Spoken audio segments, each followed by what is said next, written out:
What's going on, everybody? Welcome back by the channel. My name is Will and you're at WW Mods. In today's video, I want to talk a little bit about the three different types of controllers that DJI offers for their consumer line of drones. Of course, we're not talking about the Enterprise series or the filmmaking series. We're only talking about the consumer line. You've got the RCN1, you've got the RC, and you've got the RC Pro. I'm going to talk a little bit about all three of those, and I'm going to come down to downtown Winston-Salem, and I'm going to try to see if we can get some shots around the skyscrapers. Sometimes it's a little bit hard to fly around here. There's a lot of geo zones, so I don't know what I'm going to be looking at, but I'm going to drive down. We're going to take a look, see what we can find out. So guys, if any of that interests you, like I say, I'm going to talk about all three of those controllers, and you know, to be honest with you, none of them are perfect. So I'm going to explain, so stay tuned.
All right, everybody.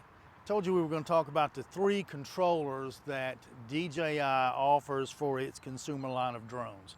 We're talking about the Air 2S, the Mini series, the Mavic series, and I'm going to start off with the pretty basic RCN1 controller. You have to apply your phone to the top of it, and fits in this little cradle right here. Your antennas are up here on the top. The range on this thing is fantastic, phenomenal. I really have, the battery life lasts forever.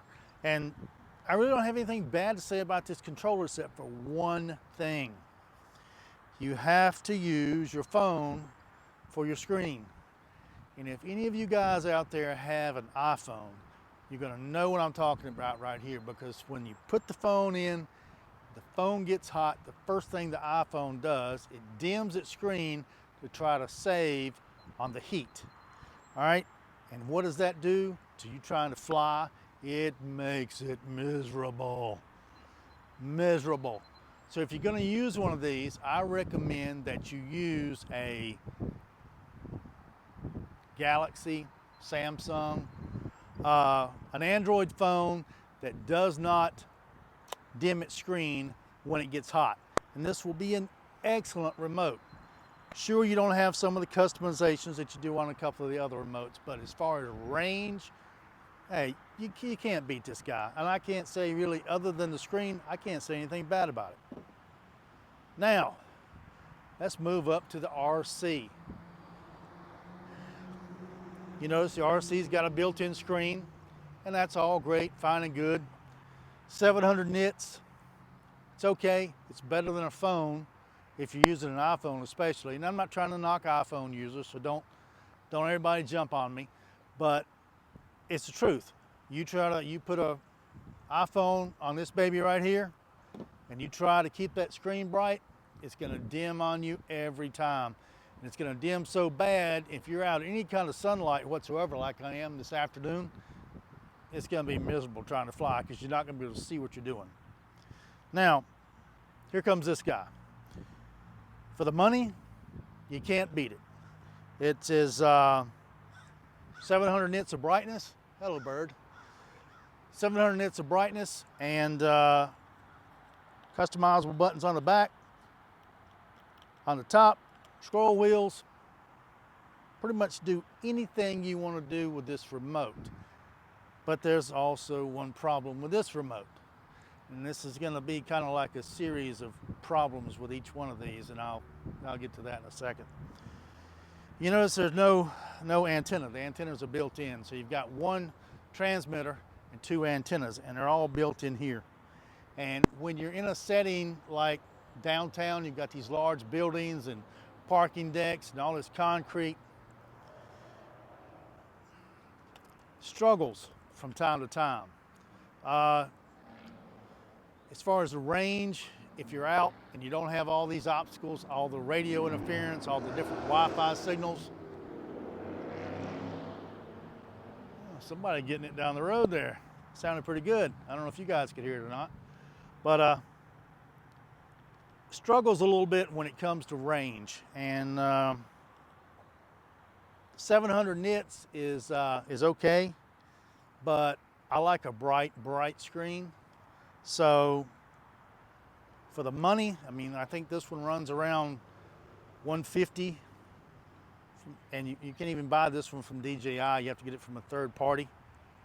And this one is you can get from DJI, and it's also I think $399, $309. I'm not sure the price at the filming of this video, but it's almost double price of this one. But you do get the screen. It will not dim.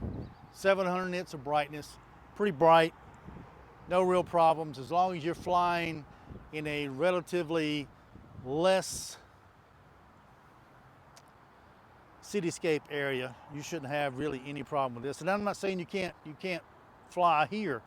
It's just you'll notice if you fly behind the buildings or drop down below and try to get a reveal shot, you'll notice that the signal will drop out from time to time. Now we're going to move over here to this big boy. This is the RC Pro. I love the build quality on this controller. It definitely feels beefy in your hands. It's similar to the N1. This right here is really light. It's great ergonomics, but it's really light. This one here, you can definitely tell that you got some more weight involved. It also has antennas. It's got two transmitters and two receivers. So basically 4 antennas and 2 transmitters. So theoretically, this one should be the one that gives you the best signal, right? Well, not quite. And I don't know why that is, but not quite. The one good thing that I do like about this remote, 1,000 nits of brightness on the screen. Super bright screen, 1080p, fantastic. Love this remote. I just wished it had the range of like the RCN1. I don't know, because we're talking $1,100 for this remote, okay? Roughly $300, roughly $150. Over $1,100. This should be the Mac Daddy. But unfortunately, for whatever reason, it doesn't have much better range than this one right here. So really what you're doing, you're getting a couple of options in here. You get HDMI out. You've got internal storage where this one does not offer it. You get a brighter screen. I mean, it does have its advantages, and it feels a lot more, the control sticks on this unit is a lot better than the control sticks on the other two. It feels a lot more premium. The whole controller feels premium. I mean, it ought to for what it costs, but I just wished it had a little bit of better range than what we've got. So today I already know what the other two remotes can do here. So I'm going to try to break out the new remote here and see how much range we can get out of the Mavic 3. So guys, let's get the drone up in the air.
Well, everybody, it looks like I'm gonna be bringing her on back because I've done about all the flying I can do in this area over here.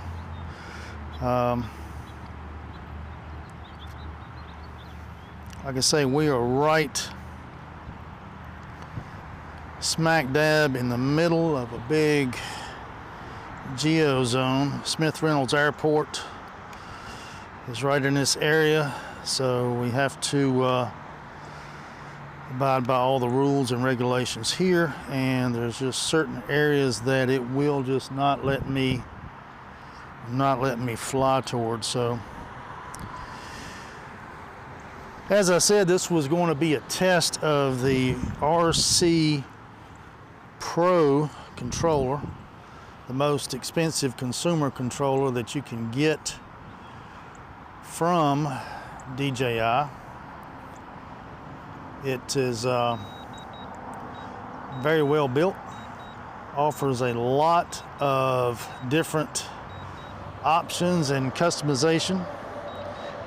The range is pretty good when it comes to city flying. Got a lot of concrete, a lot of Wi-Fi signals, radio signals going through the area. It's pretty rock solid. Gives you a little bit more than the standard RC controller, although the RC controller is pretty good, but I would not be able to get near the distances that I was able to get here with the RC Pro. So we are coming back down, spinning around. We're going to let her auto land.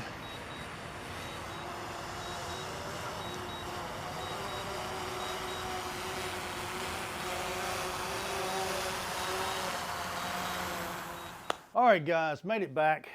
Got in out of the wind. Had an hour and a half drive home. So here we go. Final thoughts on the day. Let's start with the RC N1. You really can't go wrong with this. It is a fantastic remote, rock solid. It's my backup go-to if something happens with something else. So, you know, the only drawback with this, you gotta have a phone. And not knocking my iPhone, but if you use this with an iPhone, it will dim the screen. The screen will dim because the phone gets warm, and it's going to affect your viewing quality. So if you're going to use this remote, make sure you have an Android-based phone that screen does not dim on. That is my only complaint with this really remote. You could have a few more customizable buttons, but this is a great backup. Sets you back like 150. Comes with most DJI packages as their base package. I don't think you can currently buy this thing standalone right now from DJI. You have to buy it from a third party, but around 150 bucks. Now, the RC. This is a great little remote. Gives you a couple more customizable buttons on the back. And 700 nit screen. Really pretty ergonomic, lightweight. I just don't like the fact that we don't have any external antennas, and sometimes the range, if you're flying around a lot of concrete, a lot of buildings, your range can be affected with this. And I've had several instances where I was trying to get some shots and I would lose signal. The drone would return home and it would just ruin the whole shot. But if you're going to be flying close, you're not going to be in a lot of downtown construction areas or where there's a lot of Wi-Fi interference and such not. There's really nothing wrong with this little remote. It'll do you a great job if you're not trying to do any professional filming and you're just a hobbyist. You can also hook up an external mic. If you notice, my mic up here, I'm wearing my DJI mic system, which is fantastic, by the way.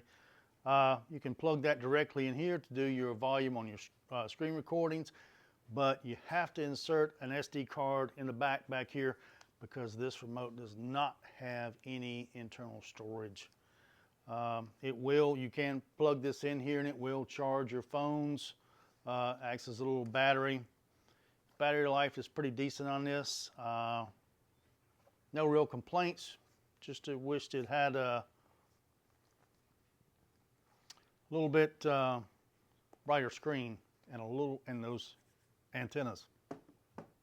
But usually when I'm using this remote, I'm flying the DJI, the Mini 3 Pro. I usually pair these two together. So if I've got the Mini out, I'm usually using the RC, and they work great together. And 700 nits of brightness is not the brightest, but believe me, it's brighter than your iPhone when it dims down from overheating with the RCN1. But anyway, good remote. Big boy here. This one is triple the price. This one you can get for $309, by the way. I don't know if I mentioned that or not. This one's going to currently set you back $11.99 from DJI. 1000 nit brightness, 8 gigabytes internal storage, plenty of programmable buttons, external antennas. I think it has 2 transmitters and 2 receivers.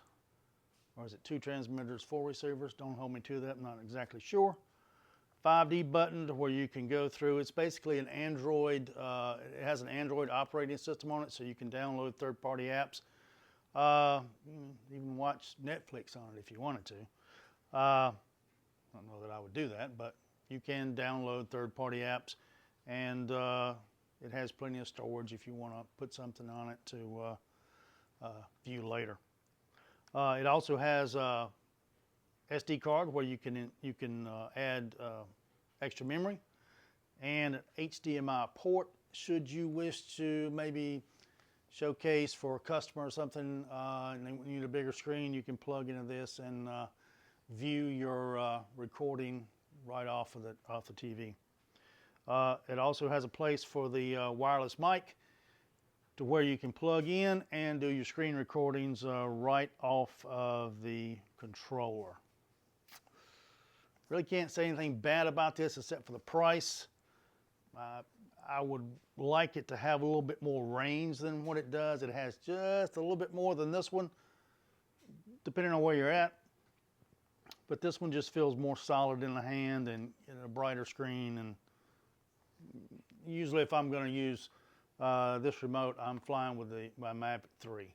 So I usually pair these two together, and this is my go-to backup in case something happens with either one of these two remotes while I'm out. So I hope, guys, that this gave you a little bit of insight. Like I said, I didn't get too technical on the specs and everything on these controllers because I didn't want to tell you a story. But you can't go wrong with any of them. If I had to knock anything about it, I wish we could combine all 3 of the controllers together and just have one with a great range, with a fantastic screen, with the all customizable buttons. That would be perfect. But we don't live in a perfect world, so this is what we have. Maybe one day, DJI, if you're listening, we might can get a 4th controller for this setup that will give us all of those things. But till that happens, here we go. So with all that being said, guys, I hope you liked this video. Please hit that like and subscribe button. I would have loved to have done some more flying, but the geo zones in downtown Winston-Salem, oh, they're just so tight. I mean, it's really hard to get in there and actually do any flying and any maneuvering because of the airport that's close by there. So you have to obey the rules, so you can't do a whole lot. But I did get a little bit for you guys. I hope you like what you've seen. And I'm going to see you guys on the next one.